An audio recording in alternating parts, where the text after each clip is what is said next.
आज हम लोग हिंदी का एक अध्याय जिसका नाम समास है उस चैप्टर को पढ़ेंगे। तो सबसे पहले हम ये बता दें समास क्या होता है। समास का अर्थ मतलब संक्षेप करना होता है, किसी भी चीज को छोटा करना होता है। समास जो है दो शब्दों से मिलकर बना हुआ है, सम और आस। सम का मतलब समान या पास और आस का मतलब बैठाना या भरोसा, यानी दो शब्दों को एक साथ बैठाना उसे हम समास कहते हैं। जैसे अगर हम कह दें माता और पिता, तो इन दो शब्दों को हम एक साथ कैसे बैठाएंगे, इसको हम लिख सकते हैं माता पिता। तो इस माता और पिता को हम संक्षेप रूप में कैसे लिख दिए, माता पिता। जैसे दूसरा एग्जाम्पल ले लें, राजा का पुत्र, तो ये हो जाएगा संक्षेप में राजपुत्र।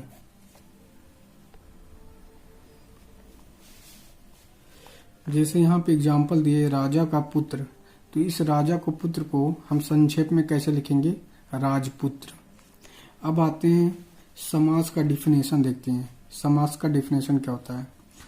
जब दो पदों या शब्दों को एक साथ मिलाने पर कारक चिन्ह गायब हो जाए तो उसे हम समास कहते हैं।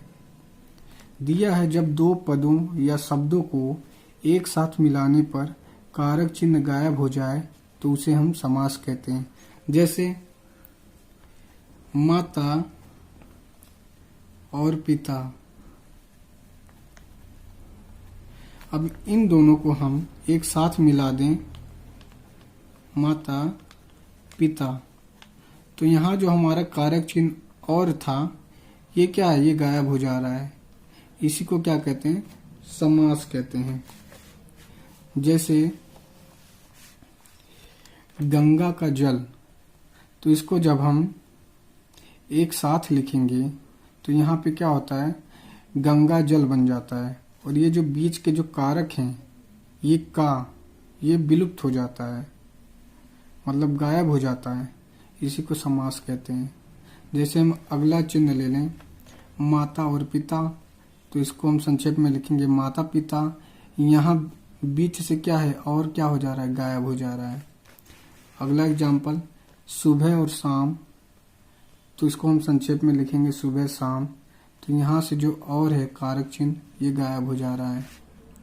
जैसे आम का रस, इसको हम संक्षेप में लिखेंगे आम रस, तो यहाँ से जो का है ये गायब हो जा रहा है। इसी को समास कहते हैं।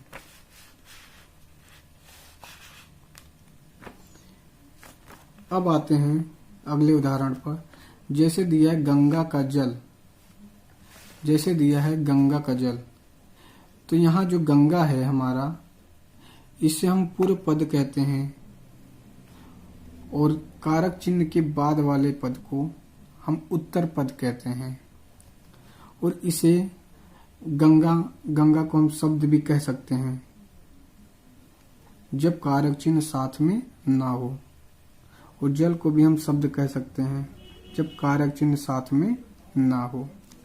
तो आते हैं देखते हैं पद क्या होता है। वे शब्द जो अपने साथ कारक चिन्ह का और लाते हैं उसे पद कहते हैं। वे शब्द जो अपने साथ कारक चिन्ह जैसे का और लाते हैं उसे पद कहते हैं।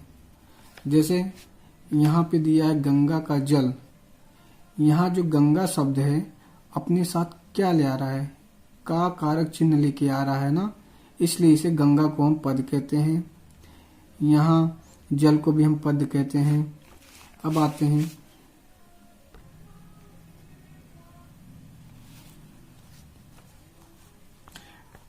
हैं आगे।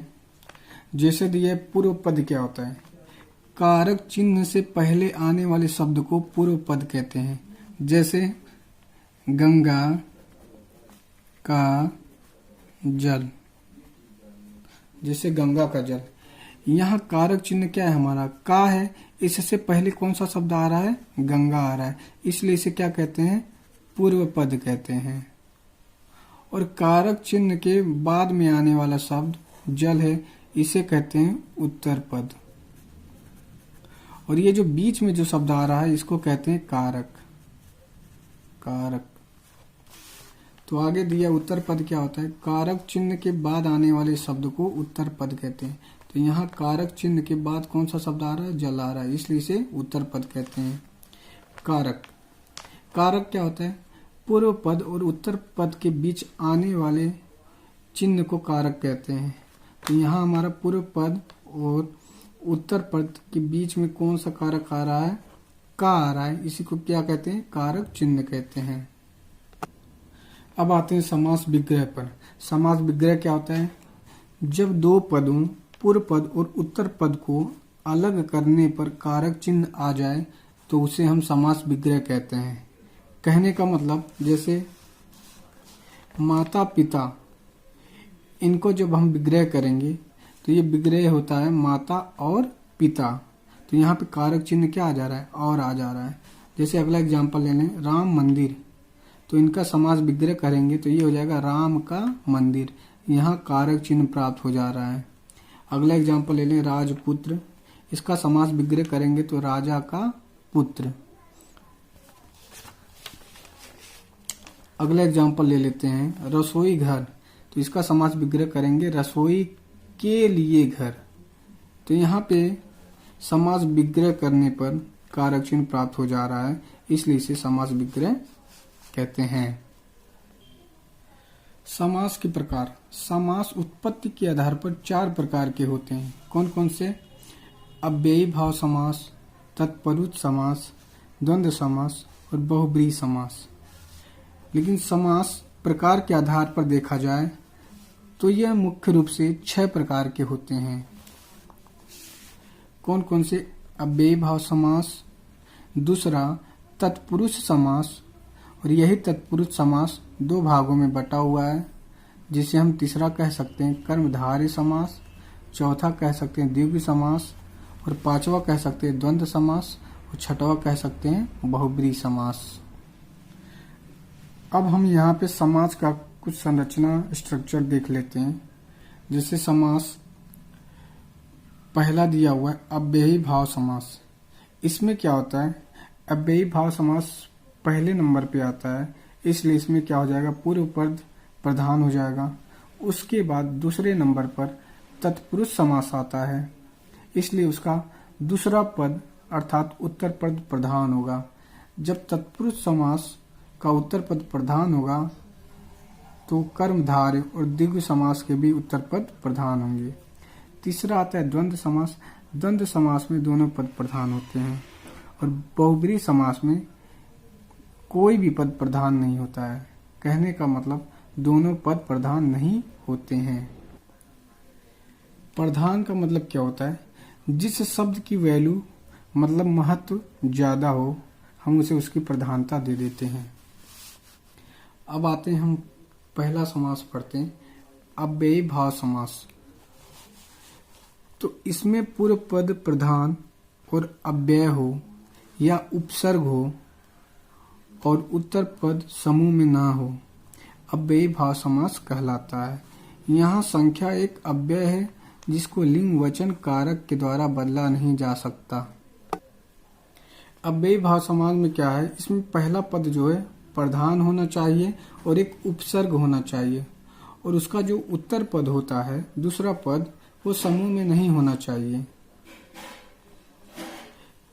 आइए जैसे एग्जाम्पल देखते हैं, पंच गगनम, तो यहाँ 5 क्या है, यह एक संख्या है, और ये संख्या का एक अव्यय है। दूसरा सप्त यमुनम, मतलब 7 यमुना, यहाँ 7 क्या एक संख्या है, और यहाँ जो है यहाँ कोई समूह नहीं है, इसलिए यहाँ क्या हो जाएगा, अव्ययी भाव समास हो जाएगा। क्योंकि इस 5 को या इस 7 को हम किसी भी लिंग वचन कारक के द्वारा बदल नहीं सकते हैं, इसलिए क्या यह एक अव्ययी भाव समास है।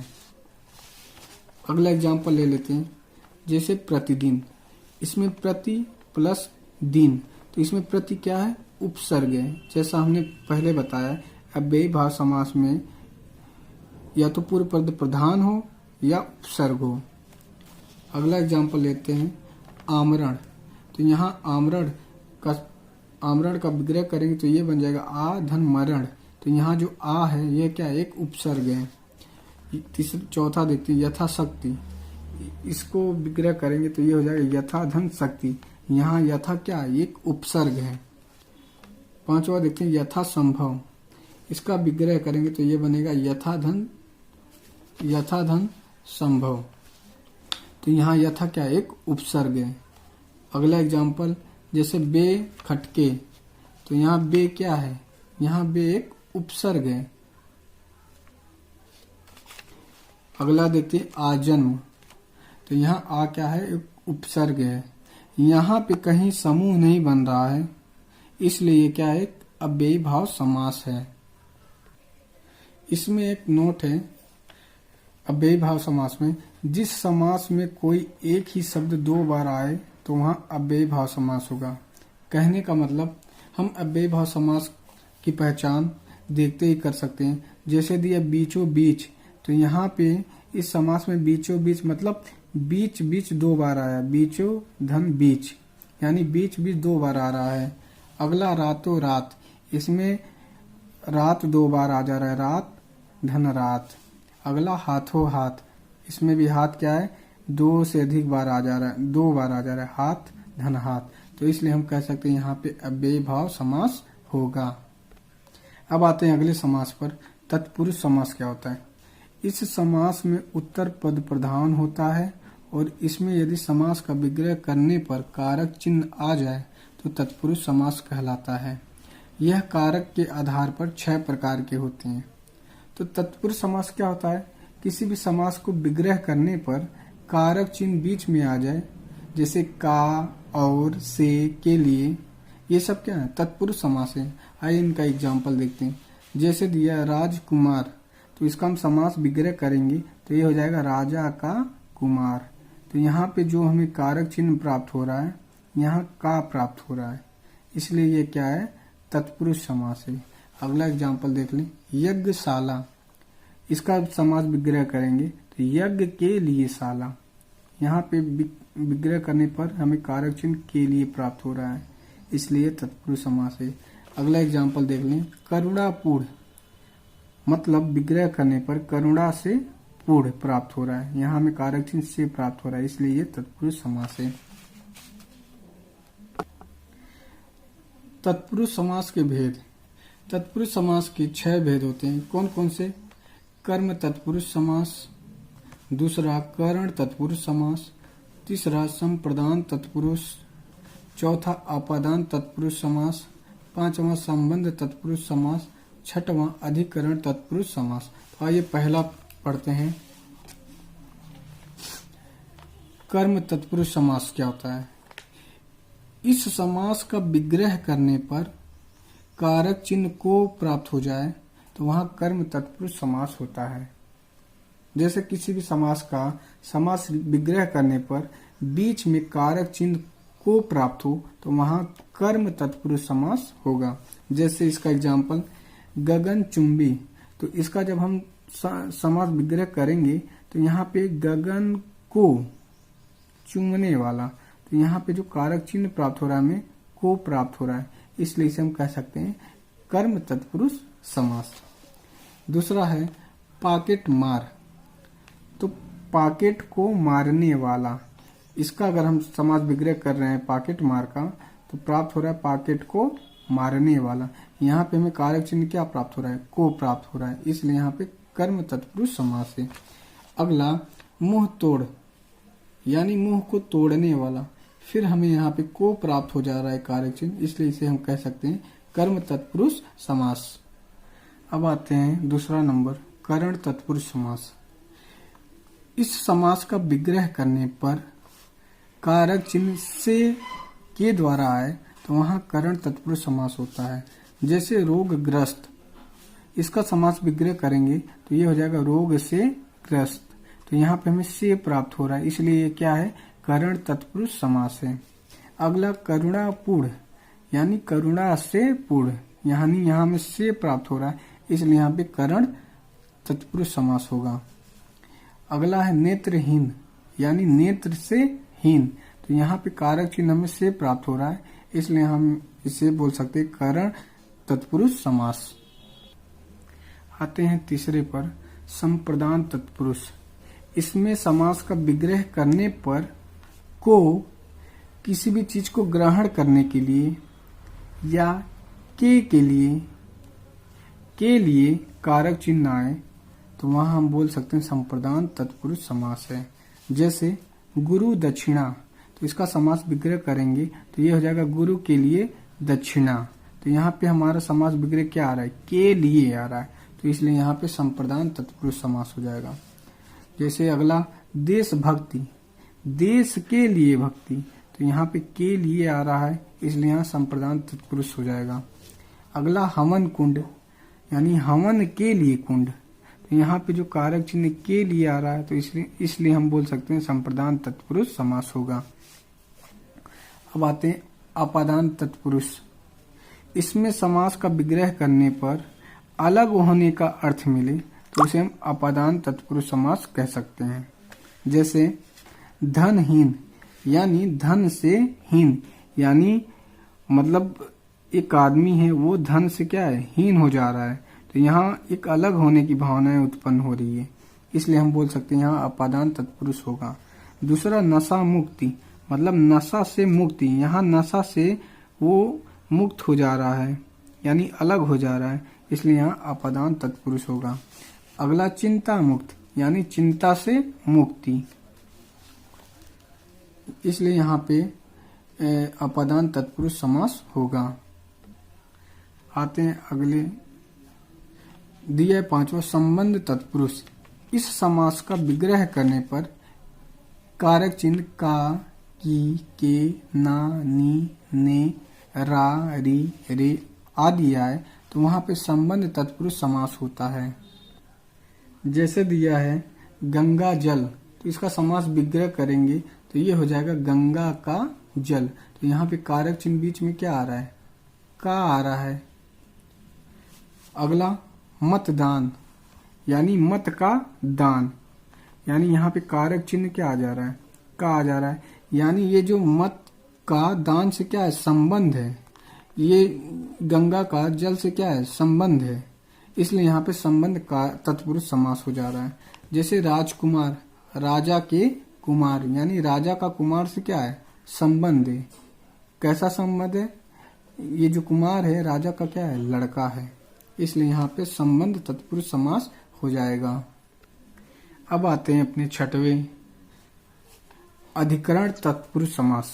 अधिकरण तत्पुरुष समास क्या होता है, इसमें समास का विग्रह करने पर कारक चिन्ह में, पर, पे, स्थान या समय का बोध हो, वहां अधिकरण तत्पुरुष समास होता है। जैसे गृह प्रवेश यानी गृह में प्रवेश, तो यहाँ जो में आ रहा है ये क्या है, कारक चिन्ह है। अगला धर्मवीर, धर्म में क्या, वीर हो, यानी में कारक चिन्ह आ जा रहा है। सर्वोत्तम यानी सभी में उत्तम, तो यहाँ जो में आ रहा है ये क्या है, कारक चिन्ह, इसलिए इसे हम कह सकते हैं ये अधिकरण तत्पुरुष समास है। अब आते हैं अपने तीसरे समास पर, जो तत्पुरुष समास का एक हिस्सा है। तो इसमें क्या है, इस समास में जब दो विशेषण के गुण एक समान मिले तो वहां कर्मधारय समास होगा। यदि दोनों विशेषण के गुण विपरीत मिले तो वहां द्वंद्व समास होगा। यहाँ कंफ्यूजन रहता है, कभी कभी कर्मधारय समास द्वंद्व समास हो जाता है या द्वंद्व समास कर्मधारय समास हो जाता है, तो इसी कंफ्यूजन को दूर करने के लिए आइए चलिए देखते हैं एग्जाम्पल। जैसे इसमें दिया है छोटा बड़ा, तो इसमें छोटा क्या एक विशेषण है और बड़ा भी क्या एक विशेषण है, इसलिए ये तो दोनों विशेषण क्या है, समान है, लेकिन इनके जो गुण हैं ये गुण क्या है, विपरीत हैं। क्योंकि ये छोटा है तो इस छोटे का जस्ट अपोजिट क्या है, बड़ा है, और ये बड़ा है तो इसका जस्ट अपोजिट छोटा है। तो कहने का मतलब ये दोनों विशेषण साथ साथ तो हैं लेकिन इनके जो गुण हैं ये विपरीत हैं, इसलिए यहाँ द्वंद्व समास होगा। तो यहाँ पे दिया है, जैसे एग्जाम्पल देख लेते हैं, कर्मधारय समास और द्वंद्व समास में क्या डिफरेंस है।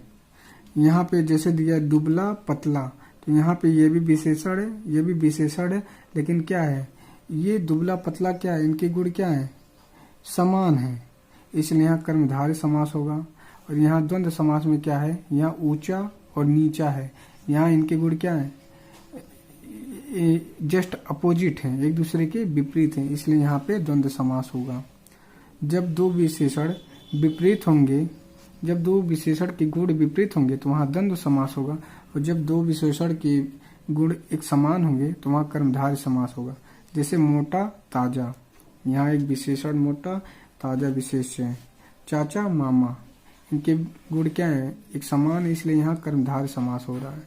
और यहाँ माता पिता, तो यहाँ पे द्वंद्व समास होगा, क्योंकि ये दोनों विशेषण के जो गुण हैं एक दूसरे के विपरीत हैं। कर्मधारय समास का पता हम इस ट्रिक से भी लगा सकते हैं, जब विशेषण विशेषण साथ में हो और उनके गुण एक समान हो तो वहाँ कर्मधारय समास होगा, और इसमें उपमेय और उपमान जब हो तो वहाँ कर्मधारय समास होगा। जब विशेषण और विशेष हो तब भी कर्मधारय समास होगा, और जब विशेष और विशेषण हो तब भी कर्मधारय समास होगा। अब कर्मधारय समास में कुछ नोट्स देख लेते हैं। इनका पहला पद विशेषण हो और दूसरे पद की तुलना हो। अगला, समास विग्रह करने पर है जो के समान आना चाहिए। जैसे इन तीनों का एग्जाम्पल देख लेते हैं। जैसे यहाँ पे दिया चरण कमल, तो इनका समास विग्रह करेंगे तो ये हो जाएगा कमल के समान चरण, कमल के समान चरण। तो यहाँ पे क्या है, यहाँ तुलना की जा रही है। अगला देखते हैं महापुरुष, तो महान है जो पुरुष, तो यहाँ पे है जो आ रहा है ना, तो ये क्या हो जाएगा, कर्मधारय समास होगा। मृग नयन, तो मृग के समान नयन।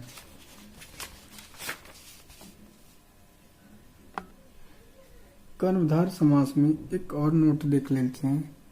जैसे अगर किसी भी समास में यदि कोई शब्द महा या परम से शुरुआत हो तो वहाँ कर्मधारय समास होगा। जैसे महोत्सव, तो इस महोत्सव का समास विग्रह करेंगे तो ये हो जाएगा महाधन उत्सव। तो यहाँ क्या है, महान जो पहला शब्द है, यहाँ महोत्सव का शुरुआत जो महा से हो रहा है, इसलिए यहाँ पे कर्मधारय समास होगा। अगला जैसे परमात्मा, तो इनका समास विग्रह करेंगे तो ये हो जाएगा परम धन आत्मा। तो यहाँ जो ये परम से स्टार्ट हो रहा है, इसलिए यहाँ पे कर्मधारय समास होगा। अब आते हैं अपने चौथे समास पर, द्विगु समास। द्विगु समास जो तत्पुरुष समास का एक हिस्सा है। आइए इसको देखते हैं। इसमें लिखा है, इसमें पूर्व पद एक संख्या हो और उत्तर पद एक समूह में होना चाहिए। इसके पहले हम एक अव्ययी भाव समास पढ़े थे, उसमें क्या दिया था, उसमें पूर्व पद एक संख्या होना चाहिए था, लेकिन उसका उत्तर पद समूह नहीं होना चाहिए था। लेकिन जस्ट उसका उल्टा दिया है, द्विगु समास होता है। इसमें क्या है, पहला पद एक संख्या होना चाहिए और दूसरा पद एक समूह में होना चाहिए।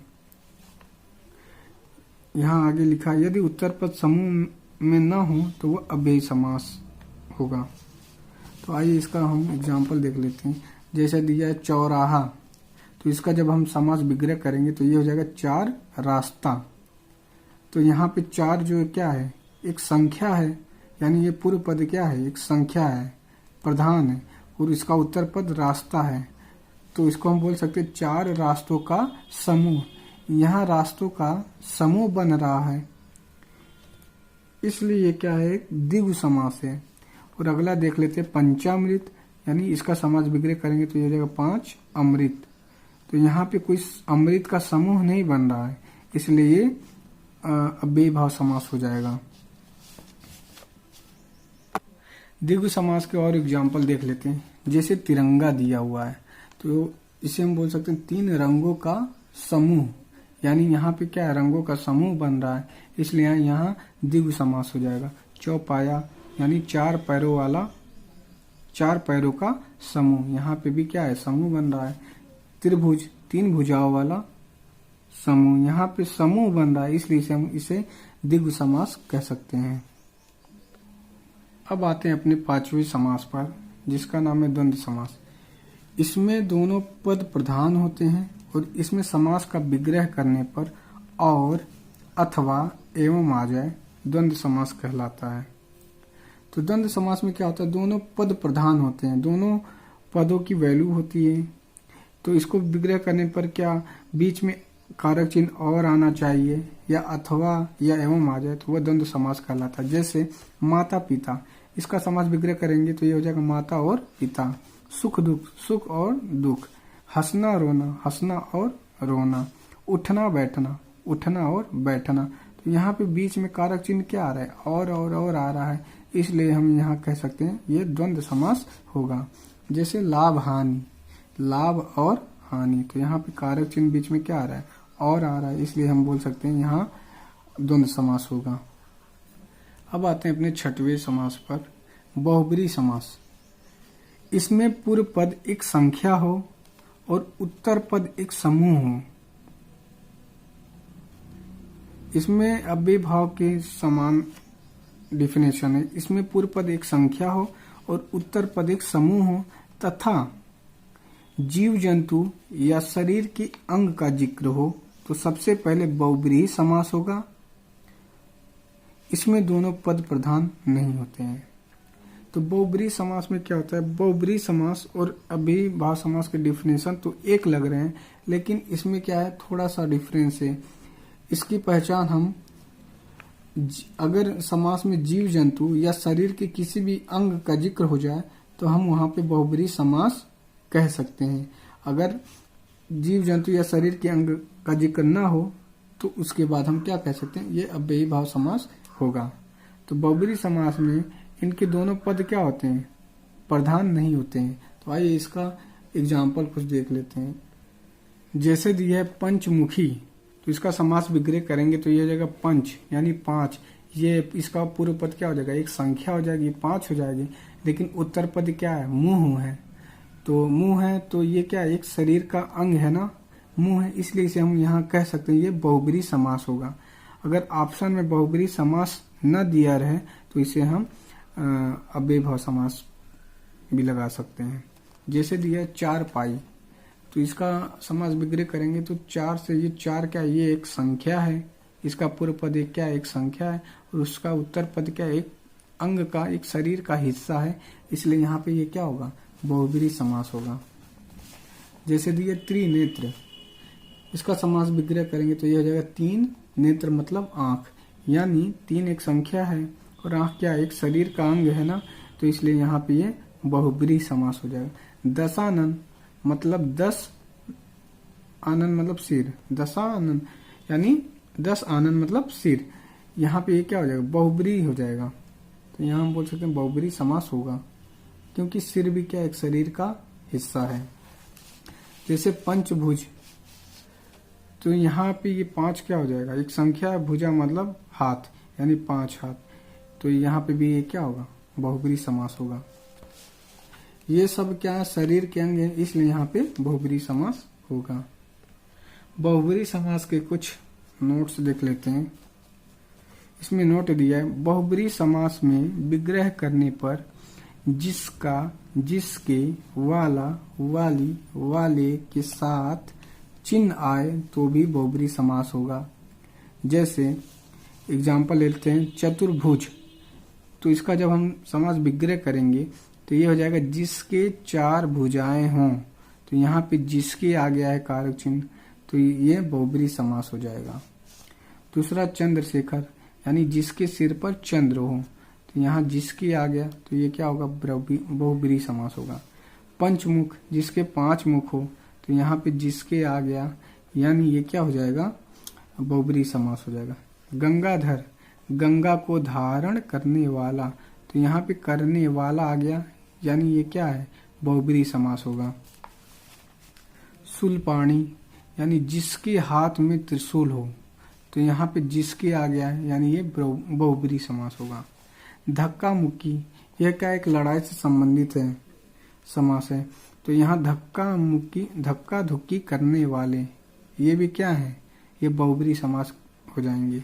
सपरिवार यानी परिवार के साथ, यहाँ के साथ आ रहा है इसलिए ये क्या हो जाएगा, बहुब्री समास हो जाएगा।